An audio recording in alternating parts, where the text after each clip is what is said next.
பிரியமானவர்களே, யோவான் 11ஆம் அதிகாரம் 40ஆம் வசனம் பாருங்க. நீ விசுவாசித்தால் தேவனுடைய மகிமையை காண்பாய் என்று இந்த வேத வசனம் சொல்கிறது. பிரியமானவர்களே, இந்த வசனத்தின்படி நம்ம வாழ்க்கையில பிரச்சனைகள் நமக்கு முன்பாக பெரிதாக உருவெடுத்து நிற்கும் பொழுது நாம் அவைகளை கண்டு பயந்து போய்விடக்கூடாது. இஸ்ரவேல் ஜனங்களுக்கு முன்பாக கோலியாத் வந்து நின்ற பொழுது இஸ்ரவேல் ஜனங்களும் சவுலும் பயந்தார்கள். ஆனால் தாவீதோ விசுவாசத்தோடு அந்த கோலியாத்தை எதிர்த்து நின்றான்.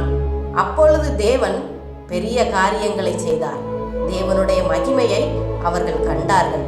அதுபோல நம்மளும் தேவன் மேல விசுவாசம் வைத்து நமக்கு முன்பாக நிற்கிற பிரச்சனைகளை எதிர்த்து நிற்க வேண்டும். அப்பொழுது தேவன் நமக்கும் ஜெயத்தை கொடுப்பார். விசுவாசிக்கிறீங்களா? ஆமென்.